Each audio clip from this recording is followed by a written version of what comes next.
Coming up on News 3, after the heat comes storms tonight. We have your first alert forecast, and a group of area protesters are fighting against the president's immigration policies.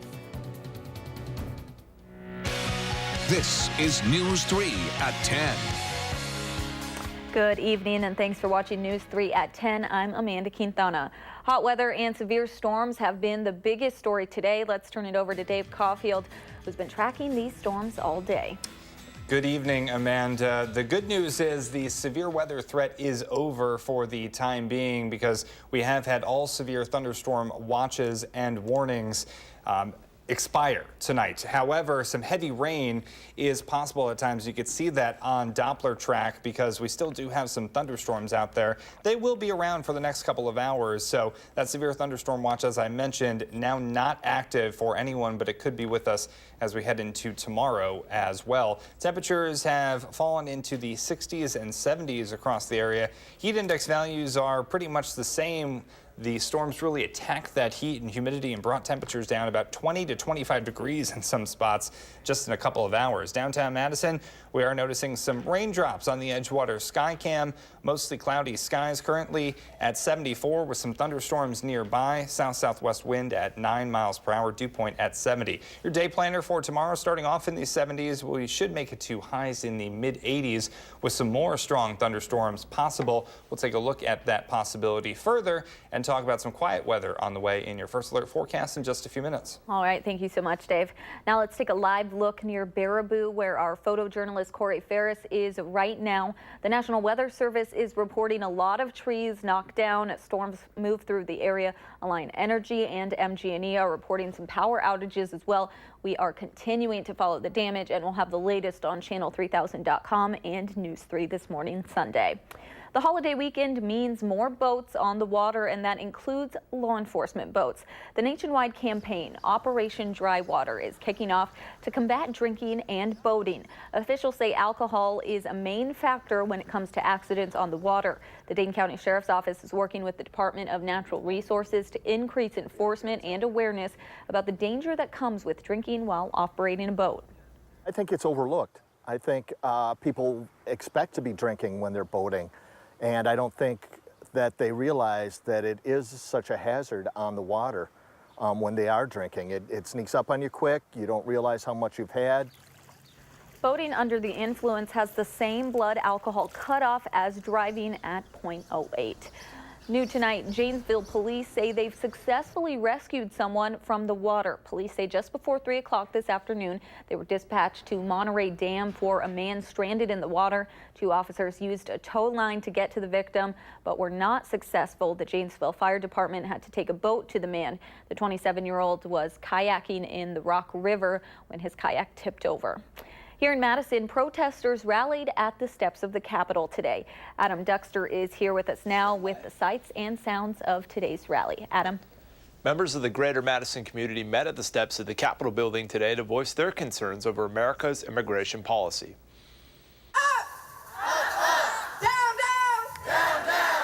This was the message at the Capitol today. Hundreds of people frustrated with current immigration policies. Protesters came from groups like Next Gen Wisconsin, Indivisible Madison, and Dane County Sanctuary Coalition. Leaders said they wanted to create a change for the future. I want to do this so that my kids and the kids after my kids and the kids after my kids' kids have a better future and a stronger world together. Protesters voiced their concerns and frustrations about family separation at the U.S. border. I felt angry. I felt upset. I thought it was horrible. Today's protest was not isolated. Around the country, people are protesting against immigration policy. Today, President Trump acknowledged the protests, tweeting, quote, "When people come into our country illegally, we must immediately escort them back out without going through years of legal maneuvering." Protesters in Madison said they want to create a dialogue between the two sides about the topic. Even if you disagree with what we're standing for today, just coming and meeting the people who are here and talking to them and talking with each other about how we all feel. Members of the greater Madison community met at the steps, and again, they are trying to push for that administration change. This is the second protest they've had in 2 weeks. Adam. Another part of the anti-immigration marches is to abolish ICE. It's a growing call from some Democrats to get rid of the agency that arrests and removes illegal immigrants in the U.S. Paula Reed has that part of the story. Early this morning, before the demonstrations got underway, President Trump tweeted his support for Immigration and Customs Enforcement, writing, "To the great and brave men and women of ICE, do not worry or lose your spirits." He was responding to top Democrats who are calling to abolish ICE. Alexandria Ocasio-Cortez, a 28-year-old Democrat who just ousted incumbent Congressman Joe Crowley, is among those calling for an end to the agency. You also support defunding ICE. Yes. Can you explain why defund and not reform? What we really need to do is really reassess our entire approach to immigration in the United States. Senator Kirsten Gillibrand agrees. Start over, reimagine it, and build something that actually works. As did New York Mayor Bill de Blasio, who tweeted, "ICE is broken. It's divisive and should be abolished." President Trump told Fox News he wants Democrats to continue attacking ICE because he believes it will cost them at the polls. In an interview, he said, "Well, I hope they keep thinking about it because they're going to get beaten so badly." President Trump is seizing on immigration as a way to rally Republican voters ahead of those critical November midterms. Today, he tweeted that he didn't think that a Republican immigration proposal could get enough votes to pass through Congress. And he tweeted, quote, "We need more Republicans to win in November." Paula Reed, CBS News, Washington.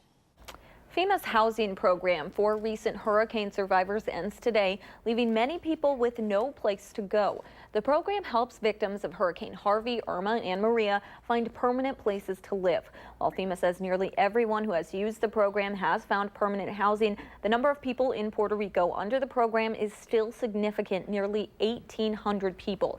One evacuee even said she doesn't believe the program is safe. It's not a plan that I would like. It's not safe either for me or for my children. Like me, there's many families that doesn't have any plan. We're just waiting for people to help us. FEMA says the program was designed to be used for about 2 weeks, but it has been extended several times. Officials estimate hundreds of Puerto Ricans who fled the island will end up in city shelters for homeless families in the coming days. Have nowhere to go. The apartment rentals want a security deposit that is 3 or 4 times the monthly rent. And so many of these families do not have that much money saved. The agency has spent more than $430 million on housing for tens of thousands of hurricane survivors since September. General Motors says the Trump administration's proposed tariffs could force the automaker to cut jobs. The tariffs could also raise the price of cars, perhaps by thousands of dollars. The warning came in a filing with the Commerce Department on Friday. It's in response to potential tariffs on imported cars and car parts. President Trump instructed the Commerce Department last month to start a national security investigation that would be the legal basis for those new tariffs. Trump later threatened to impose 20% tariffs on cars from Europe if the European Union didn't remove tariffs and trade barriers on U.S. goods. Next year, Americans will be able to file their individual tax returns on what the government is calling a postcard-sized form. Instead of filling 2 pages, the page is cut in half, double-sided, and has 23 lines down from 79. Treasury Secretary Steven Mnuchin says the new look delivers on the promise to simplify the tax filing process. It would replace the old 1040 as well as the 1040A and 1040EZ. The IRS says it will seek feedback and then finalize the new version over the summer. Janesville is taking a creative initiative to protect its city sewers. Cease the Grease is a campaign that encourages Janesville residents to pour cooking grease into cans instead of down the drain. The city is handing out lids as part of that campaign, and Janesville officials say the issue of grease backing up in residential drains has been there for years. You don't want to be the recipient of having the sewer line blocked and having sewage backed up into your basement. So we really try to work with the people so they understand that dumping this stuff down the drain could potentially cause a blockage in their sewer line. Those lids are free and available at Janesville City Hall. Authorities say one person is dead and another is recovering from severe burns following a home explosion in Oneida, about 15 miles away from Green Bay. Authorities say around 7:30 this morning they responded to reports of a house exploding. Investigators believe it was caused by a gas leak. Well, she just couldn't wait for her glass of wine. Madison police say a woman was charged after drinking stolen wine at a Madison Starbucks. Police say the 55-year-old woman allegedly took 2 4-packs of wine from the Hilldale Target and went to the Starbucks that's inside the store, sat down, and just started enjoying the wine. She is being charged with retail theft. Harley-Davidson is a name that's been in the news a lot lately, but today motorcyclists from around the area met at Harley-Davidson of Madison, unrelated to tariffs, and all for a good cause. Participants at the event took a scenic ride through Dane County, and according to one participant, the motorcycle community can be very empowering. It just seems like wherever you go, if there's motorcycles, you're always saying hi, and when you drive by on the roads, you're waving at each other, and it's just a form of a large community. The money raised from the event is going to Safe Harbor Child Advocacy Center, and it will help the organization purchase a support dog to help children who have witnessed or been a victim of crime. This is the 15th year that ride has taken place. Some big news for Milwaukee Bucks fans tonight. The new Bucks Arena will officially open later this summer. The $524 million Wisconsin Entertainment and Sports Center Arena will open on August 26th.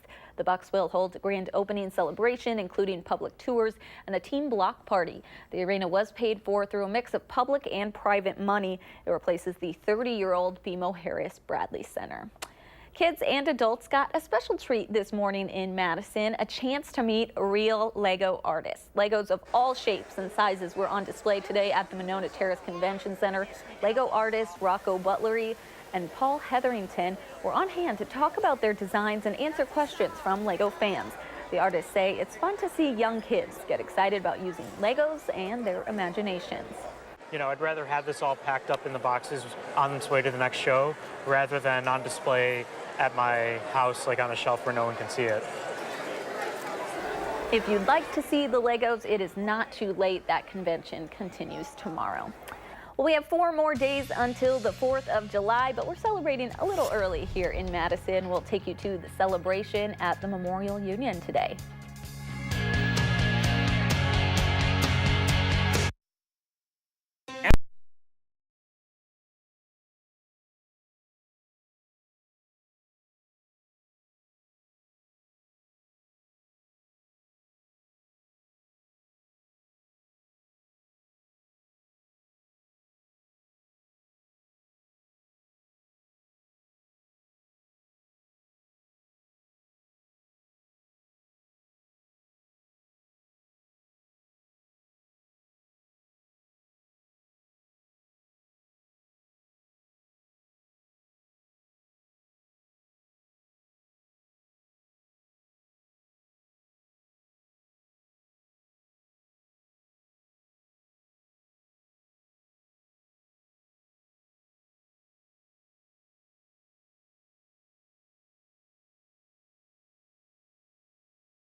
Welcome back. Summer can be a challenging time for animal shelters. In these months, more and more animals are in need of a place to stay while waiting for a permanent home. So the Humane Society of Southern Wisconsin partnered with Petco today to educate the community and share why fostering animals can be fun.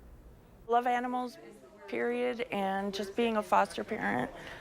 It's fun watching them grow up and get acclimated to life and then be able to take them and get them adopted out. The Humane Society of Southern Wisconsin finds foster homes for over 1,000 pets each year. And if you're looking for a new place to take your dog when the weather cools off a little, there's a new place in Fitchburg. Today was the grand opening of the Sunnyside Dog Park on Irish Lane near Hillside Heights Park. Several dogs were out beating the heat today, enjoying all the new sights and smells that the park brings. Organizers say it's nice to have another option on where to take your dog. Nice to be able to take a dog in the afternoon on weekdays instead of driving out to one of the Dane County parks that's further away. The new park features hydration stations, waste bag stations, and a rain garden. With the 4th of July holiday falling during the middle of the week, many people are taking the weekend to celebrate.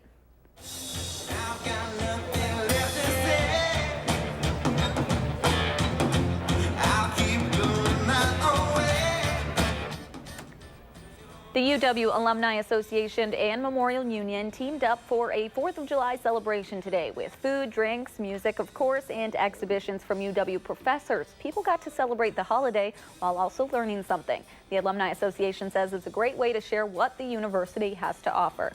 To share the stories of UW and alumni with the community and help people understand all the great things that are being done here at the UW. Fireworks were supposed to wrap up the night, but weather forced organizers to cancel it. Blame it all on this guy. Yeah, sorry. Last week for Shake the Lake, I was able to keep the rain just away long enough to get those fireworks in. This week, not so much, unfortunately. We had those strong and severe showers and thunderstorms, but we had a lot of fuel for those thunderstorms. Take a look at these hottest heat index values in the Watertown area today. This afternoon, it felt as warm as 118 degrees. That is just crazy town right there. New Glarus, it felt like 113, Baraboo 110, Plymouth at 108. Madison, highest heat index value at the airport was 102, and Monroe felt right at the century mark. High temperatures were in the low to mid 90s across the area today. Right now, though, because of that rain and because of temperatures getting cooler at night generally, we are about 20 degrees cooler than that. We are at 68 in the Dells.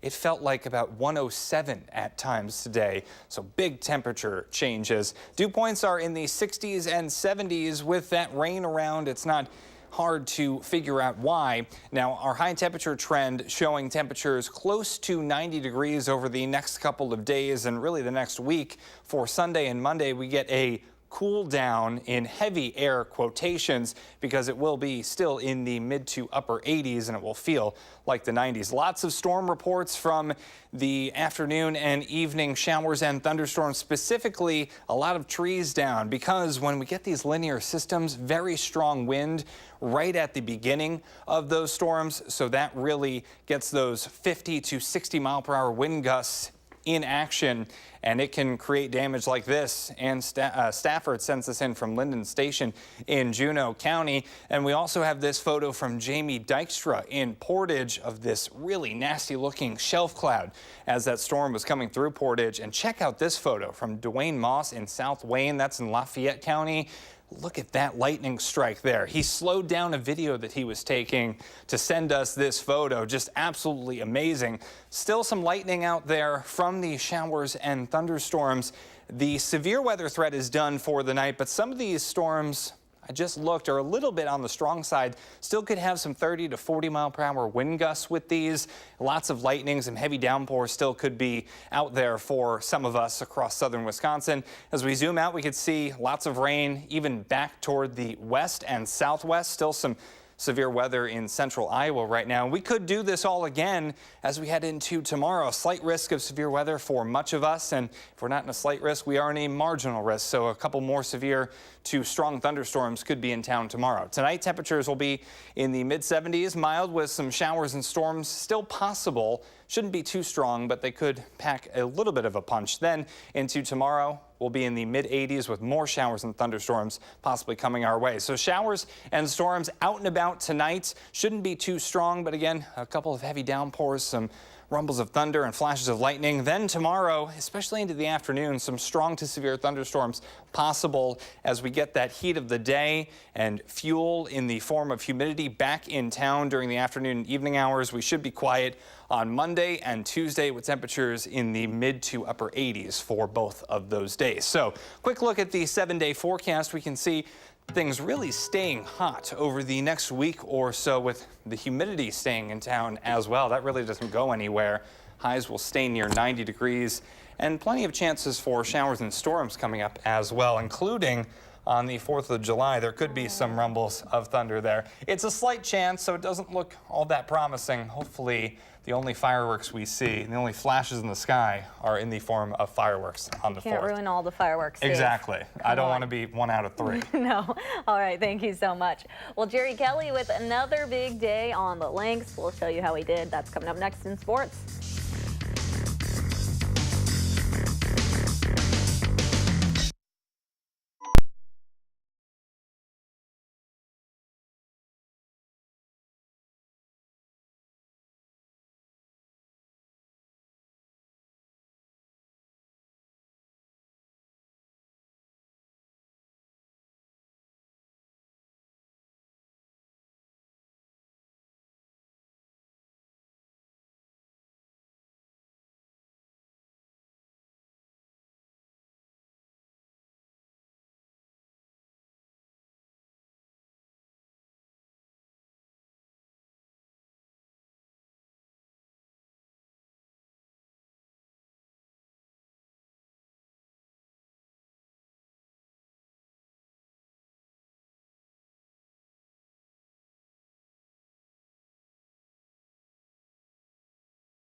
Kelly, Brewers' day-to-day injury list starting to get a smidge crowded. Christian Yelich and Ryan Braun both out today with stiff lower backs, while Lorenzo Cain, he's on the 10-day DL recovering from a groin injury.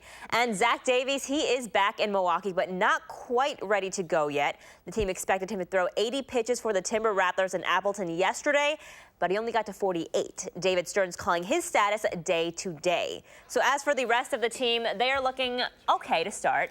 First up in the first inning, Eric Thames taking care of that ball to give the Brewers the early 1-0 lead. Reds would answer to tie it up, but in the 6th, Jonathan Villar sending that ball deep to left field. RBI double scoring Hernan Perez. Brewers back in the lead.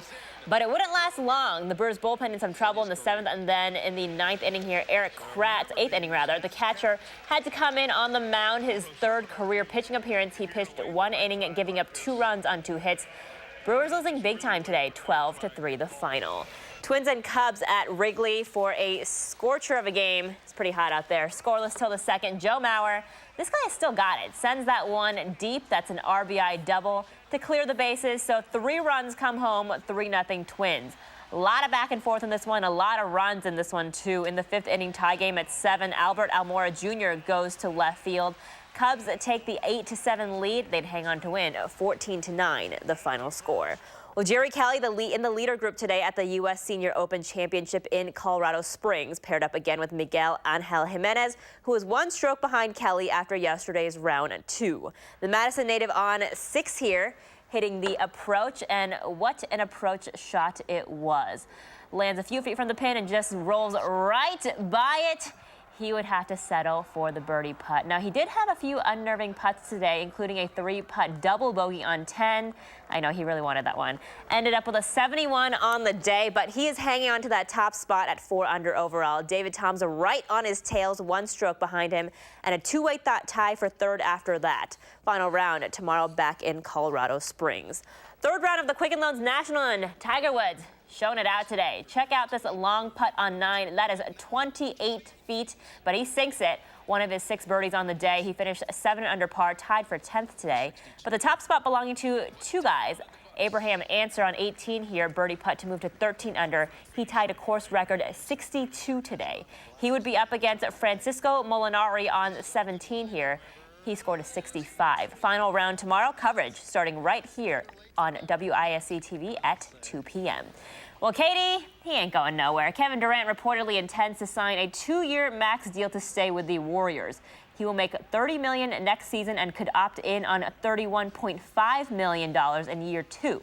Now, there was never really any doubt that he would leave. The 30-year-old is fresh off of back-to-back NBA championship and MVP awards, but it was a little uncertain as to how long it would be. So, the repeat for the Warriors, we shall see. We'll be right back. The biggest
Well, unfortunately, no fireworks tonight. No fireworks. We did have some lightning, so I guess you can substitute that in for some of us. We will also have some more rumbles of thunder and flashes of lightning tonight. Some heavy downpours possible. Some of these thunderstorms are still a bit strong, even though our severe weather threat is done for tonight. But tomorrow it could be right back with us. Temperatures in the mid-80s with some more strong to severe showers and thunderstorms. All right. Thanks so much. Have a great night. Download the new Channel 3000 app and get alerted on your mobile device the minute news breaks. Wherever you go, be the first to know with Channel 3000.